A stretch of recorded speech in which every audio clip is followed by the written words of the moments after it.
Quédate. Ya empieza el verso del arte por Artistas en Cooperativa.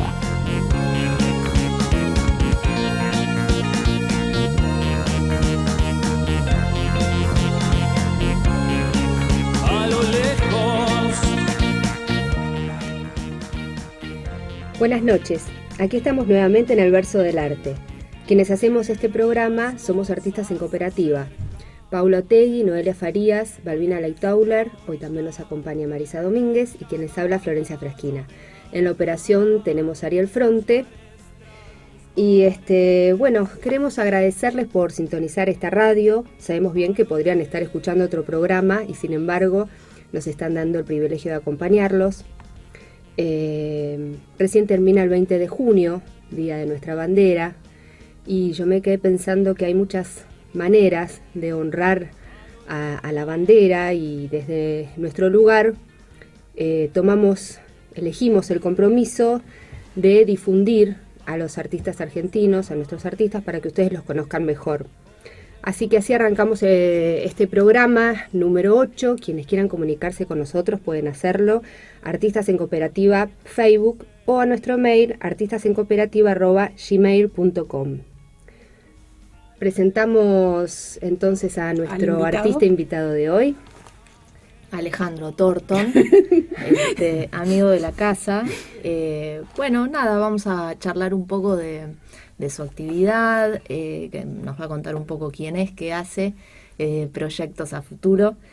Así que nada, Ale, ¿cómo estás? Bienvenido. Bienvenido. Muchas gracias por invitarme, estoy contento de estar con gente, con colegas y gente amiga acá en la radio. Bueno, arranquemos la charla contando un poco cómo te formaste, cómo arrancaste en este camino del arte. Y empecé un poco con muchos con la Pueyrredón. Empecé con la Pueyrredón después de haber dejado una carrera de medicina a medias. Así que empecé un poco tarde, ya con 20 y pico de años la Pueyrredón. Y nada, tuve esa formación, después hice algún que otro taller o clínica. Antes no se llamaban clínica, eran solo talleres. Y lo que sí siempre tuve es como un interés por ver qué hacía con eso que estudiaba. Entonces, muy desde entrada o cursando, empecé a tratar de hacer muestras o a mandar a concursos o ver cómo era el tema con esta profesión. Uh-huh. Y contanos también un poco de qué se trata tu producción, a qué tipo de arte te dedicas para los que no conocen lo que haces. Empecé dedicándome a la pintura, pero hoy ya lo tengo medio de lado, la pintura, y me dedico a cualquier cosa en realidad. No es que hay una disciplina. Me interesa mucho trabajar con las palabras, con las letras y con la visualidad de las palabras y de las letras. Y eso lo tengo muy relacionado con lo que yo entiendo o lo que me interesa del dibujo. Uh-huh. Entonces, las formas que después adquieren las obras son desde el video a un dibujo, nada. Pero ya en los cuadros aparecían las letras. Aparecían las letras y aparecen trazos que remiten a la cursiva, por ejemplo, ahora. Sí, y desde antes también. Obras así, en series mucho anteriores, una serie que se llamaba No te duermas, que es del 90 y pico, aparecía el texto impreso. Vamos a proponer a los oyentes a que te puedan googlear. ¿Tenés alguna página web? Sí, www.athornton.com.ar. Mientras te escuchan, deletré el apellido porque no es fácil. Sí. Ok, Thornton. Perfecto. Y si no, en Google ponen Alejandro Thornton. Pueden ir viendo Exacto. imágenes y ir de paso conociendo un poco al artista. Ahora que vas contando un poco ese inicio en tu pintura, que en realidad tiene algo bastante gráfico, y ya en tus primeras series pones en tensión un poco el lenguaje pictórico, porque si yo no recuerdo mal ya empezabas a usar no impresiones, pero sí repeticiones en las obras, fragmentos que fotocopiabas y después reelaborabas, volvías a pintar. aparecía algo de la palabra, siempre en relación por ahí a la firma, a tu nombre o algún tipo de como de mensaje que aparecía en las imágenes, ¿no? Sí, totalmente. Siempre el texto de alguna manera apareció, a veces de manera indicativa y a veces como una cuestión casi solo visual, estética. Uh-huh. Y me parece ese vínculo con el texto o con la palabra tiene un poco que ver con el arte corrido y con haber conocido el arte corrido y participado en millones de muestras, convocatorias. Ya en ese momento en que estabas pintando, conociste el concepto del arte correo. Sí. ¿Qué es el arte correo? Qué buena pregunta. Y el arte correo, digamos, es una actividad que existió siempre, pero como, digamos, esta cuestión de intercambiar por carta cosas, ¿no? Obras, ideas. Después de los 60 se empezó a armar más como un circuito de intercambio y de conexión entre artistas, previo a lo que soy, que con internet estamos todos más en red. ¿Siempre se hizo entre artistas? Sí, uh-huh. sí.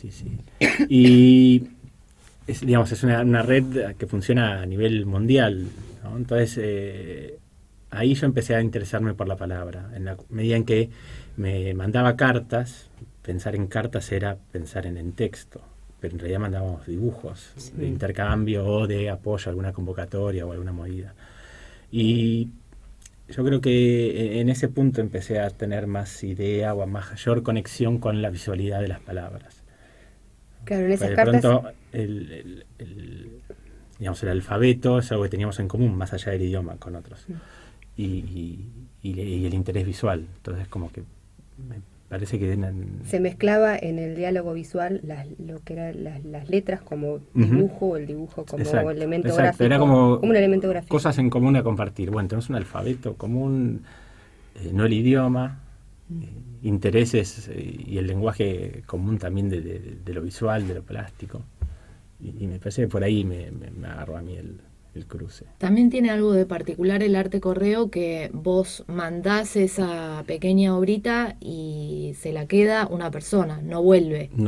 Hay una idea como también de divulgar, de compartir, como de empezar... Más allá de los circuitos o de, exactamente. De la cuestión también mercantil, ¿no? Sí, lo comercial queda de lado totalmente. Sí. Y también la cuestión de las decisiones sobre quién decide qué se pone y qué no se pone. Uh-huh. En arte correo todo lo que se manda, todo lo que se recibe cuando se hace una muestra, todo se muestra. Claro, no hay una selección. Te parezca horrible o no, sea algo muy básico, muy de principiante, ¿no? Todo se expone. Y, como un espacio muy democrático. Desde ese momento que te empezaste a conectar con el arte correo hasta ahora, hoy, ¿cómo sentís que está parada la actividad en el mundo del arte? ¿Es algo valorado? ¿Es algo más under? ¿Cómo funciona? No, de hecho si pensamos en muchas muestras que se han hecho de arte correo últimamente con mucha visibilidad a nivel mundial, pareciera ser como que es... no sé si es algo como importante, pero sí es algo donde hay un montón de material de muchos artistas que después sí tienen visibilidad que pasó desapercibido, qué sé yo. De pronto en esta última arte va a haber un par de galerías mostrando... Sí, es cierto. Arte correo me pareció curioso. Sí, había bastante. Y raro. ¿No? A ver, y el arte de correo y la poesía visual, que es algo que vos desarrollás en tu tarea artística, ¿tienen relación entre sí? ¿Cuál sería? Y un poco lo que les contaba antes, este vínculo más allá del idioma, ¿no? Y esta cuestión de ver o de tratar de comunicarme con otro, dejando de lado el idioma e incorporando al texto, a la palabra como imagen. Y a sumarle imágenes también a eso, ¿no? Así es como llegaste a lo que se llama poesía visual. A lo que se llama poesía visual, ponele. Sí, llegué de esa manera. Después nada, me fui investigando, fui averiguando un poco más sobre qué era el tema, de qué se trataba la poesía visual o de dónde viene. Yo no, de literatura, nada. O sea, no vengo de esa formación. Entonces mis aproximaciones eran más intuitivas y a través de algunos otros artistas donde sí veía algo de esto relacionado con la escritura o con el trazo. Pero tenés libros publicados. A mí me llamó la atención mucho uno que era un diálogo con Federico Peralta Ramos, que se llama Diálogo Epistolar. O Conversaciones con Federico. Con Federico. Contanos un poco eso. ¿Cómo fue que lo conociste, que trabajaste con él? No lo conocí, no trabajé con él. Esa es la ahí está la gracia, justamente. No, fue así la muestra. Me habían invitado el Macro, el Museo de Arte Contemporáneo de Rosario, a hacer una muestra, a mí y a otros artistas, en diálogo con obras de la colección del museo. Ajá. Entonces teníamos un poco, cada artista, una especie de trabajo como de curador, de elegir qué obras de la colección del museo íbamos a mostrar o que podían llegar a dialogar con obras propias o que habíamos hecho para ese momento específico. Y ahí surgió, a mí, digamos, Federico Peralta Ramos es un artista que siempre me interesó, digamos, por lo rebelde, por lo marginal, por estar relacionado con el texto, por la forma también particular de escribir sus textos. Y ahí surgió un poco la idea de ver cómo relacionarlo con mi trabajo. Y un poco la idea del libro en realidad es justo la muestra inauguraba durante el último mes de vida de Federico Peralta Ramos. Eso te iba a preguntar. Sí. Fue medio casualidad. Entonces, ese escribir todos los días una especie de nota a un Federico que no ni iba a responder, Federico, claro. como si tuviésemos un diálogo, me hizo conectar con eso. De hecho, los textos son bastante simples. Son simples, pero como si fuesen un diálogo yo estaba cotidiano. Convencida, porque el otro día vino Ricardo Rux y contaba que había escrito para uno de sus catálogos. Federico Peralta Ramos a Ricardo Rux, y que después de haberle escrito y haber haber impreso los catálogos, le dijo, ¿sabes qué? Me olvidé de poner la palabra romántica, y que agarró todos los catálogos y empezó a escribir romántica y cada vez más grande, y como eso aparece en esa supuesta conversación, yo estaba convencida que era Federico el que te respondió. Genial. No, y después lo interesante del libro es que, si bien son unos diálogos, en realidad es un libro de imágenes. Pues, las piezas, las obras que están ahí son todas fotos. Yo empecé un proyecto unos años antes de esto, que se llamaba Yo escribo, yo dibujo, y tenía que ver con fotografiar textos escritos a mano. Y fue así. Se me ocurrió contestar todos mis mails escritos a mano. Por esta cuestión de relacionar lo escrito con la imagen. Y lo que hacía era me llegaba un mail, le sacaba una foto y mandaba la foto. Mandaba el texto como imagen, como JPG. Que me gustaba mucho esa cuestión. El libro es una recopilación de esas fotos. Sobre textos escritos para Federico. ¿Se entiende? Sí, se entiende. Y hay todo ahora vos das clases, estás fomentando toda una movida con esto de la poesía visual. Sí, empecé un poco a partir de haber hecho mi tesis para el IUNA sobre poesía visual, a investigar con más profundidad, a sentirme como capaz de poder dar algunos talleres y cursos sobre eso. Y ya desde hace unos años cada tanto me invitan del interior o de Tucumán, en la Universidad de Tucumán o en Mendoza o en varios lados, a dar talleres sobre poesía visual, que es algo que me encanta, me interesa y que me interesa especialmente difundir, ¿no? ¿Y qué artistas nombrarías o te parece importante tener en cuenta en esta cuestión de la poesía visual argentinos, por ejemplo? Y hay muchos, es complicado, porque hay muchos artistas que trabajan con la palabra. Eso no quiere decir que hagan poesía visual. Sí. O sí, qué sé yo. ¿No? Las definiciones son medio inútiles en esto. Pero, no sé, Juan Carlos Romero me parece que es un artista que tiene mucho que ver con la poesía visual. León Ferrari también, pero no, pero a mí no me suena mucho que tenga que ver. No con la poesía, sí, pero sí con el elemento. Con la cuestión de escribir, me parece que la cuestión de León Ferrari con el texto pasa más por el dibujo. El grafismo. No tanto por la cuestión literaria. Sí. Pero después nada. ¿Vos te sentís que estás como en un punto de diálogo intermedio entre, por ejemplo, la literatura y las artes visuales, como que la poesía visual puede abarcar las dos cosas de alguna manera? ¿Cómo es? Sí, yo creo que buscan eso. Buscan eso, digamos, allanar o lograr una especie de lenguaje la gente quizás que, cercano sí, para poner un paralelo medio extraño, ¿no? Al de la publicidad hoy, ¿no? O claro, a los medios así más masivos, donde vos ves una imagen, pero tiene un texto, tiene una información y hay un montón de datos que te dan información sobre qué dice esa imagen. No solo de texto, sino del color que acompaña ese texto, el tipo de tipografías, de ordenamiento en el espacio. Entonces, cuestión de cosas que le suman sentido a la palabra. Claro, como todos son elementos para hacer obra, la literatura, la publicidad, el dibujo. Sí, todo vale. ¿Y cuáles serían tus puntos de partida para empezar a laburar? No sé, para pensar por ahí, si querés, en alguna serie, cómo la empezaste, ¿es una palabra la que te dispara o partís más como de la imagen o del color, o eso va variando? ¿Cómo funciona? Y en general me parece que el punto de partida siempre es el dibujo, o sea, un lápiz y una hoja. No tiene que ver con lo verbal.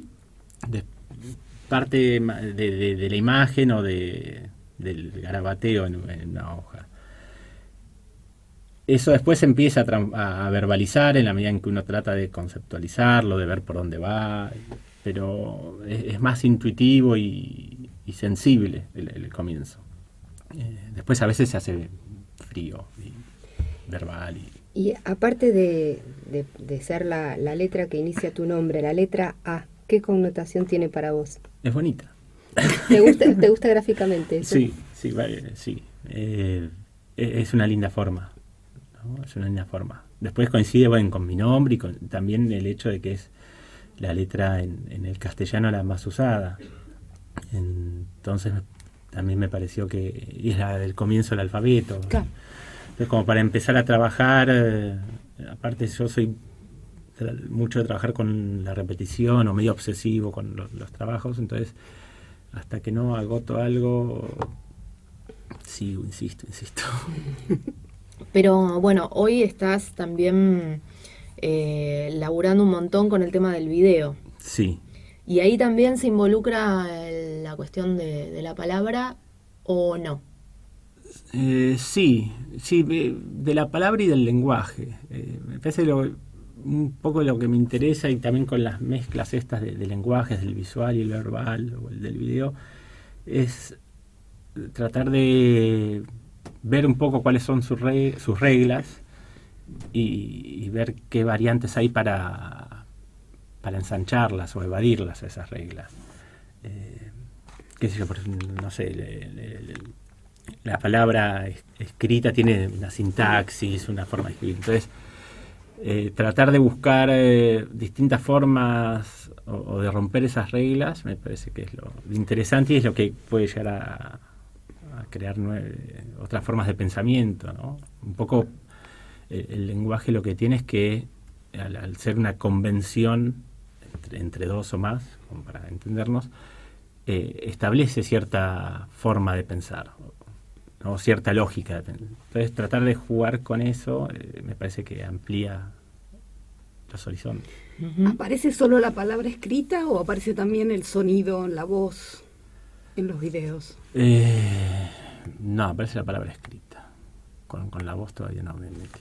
Bueno, hay un video con el que ganaste un premio. De hecho, es un video que hicieron con Paula Pellejero, tu mujer, que lo desarrollaron entre los dos, obtuvieron un premio en la Bienal de Bahía Blanca. Y en este video me gustaría que nos cuentes, porque trabajan en particular con la idea de apropiación. O sea, están utilizando una imagen que ya fue creada y un sonido que también ya fue creado, y hay como un ensamblaje, una superposición. Sí, es una especie de mashup, estos que en música se usa más esa palabra. Y sí, tiene que ver con la mezcla de unas imágenes tomadas de La novicia rebelde y mezcladas con la ópera rock Evita. Ah, sí, la vi.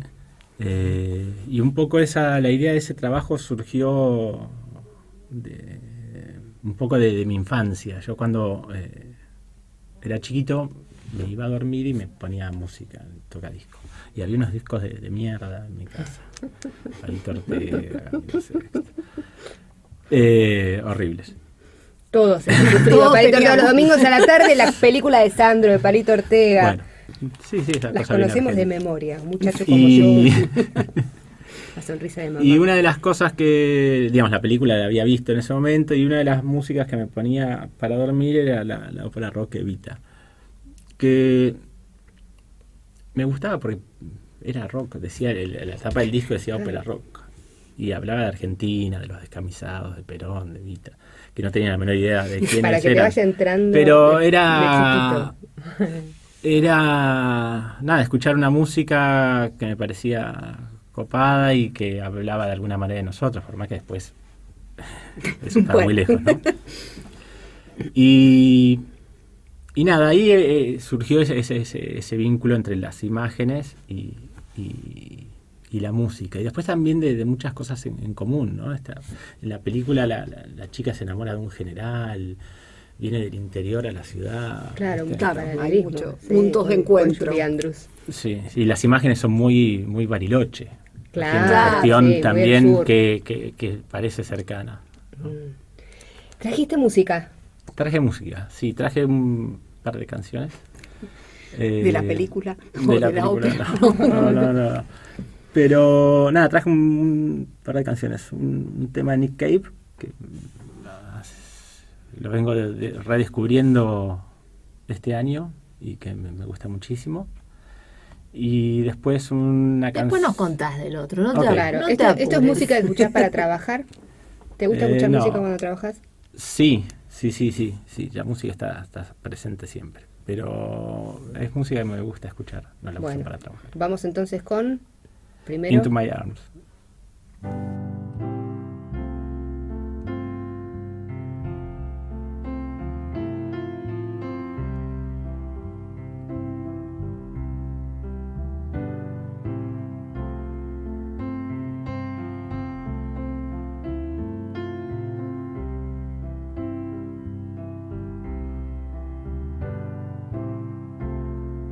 I don't believe in an interventionist God.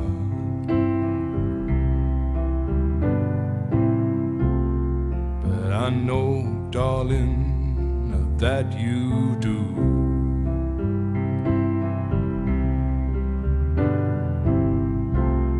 But if I did, I would kneel down and ask him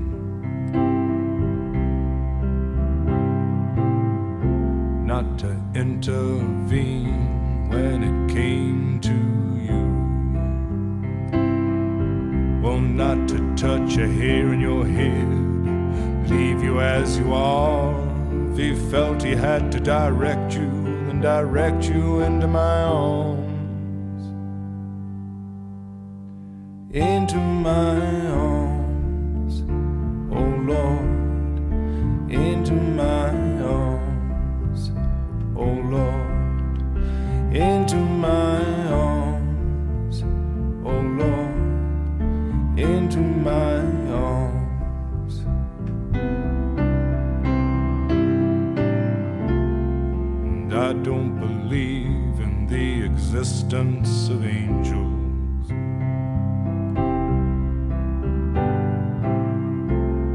But looking at you, I wonder if that's true.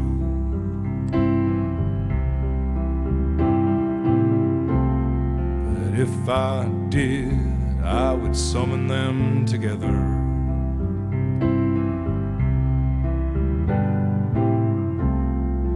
Ask them to watch over you. Well, to each burn a candle for you, to make bright and clear your path, and to walk like Christ in grace and love and guide you into my arms, into my arms, oh Lord, into my arms, oh Lord, into my arms, oh Lord, into my arms.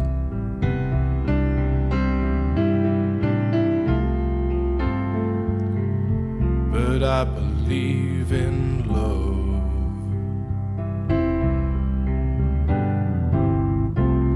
and I know that you do too.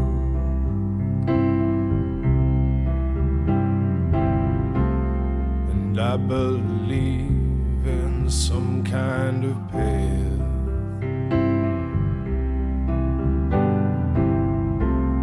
that we can walk down, me and you. So keep your candles burning, make a journey bright and pure, that you'll keep returning always and evermore. Into my arms, oh Lord, into my arms, oh Lord, into my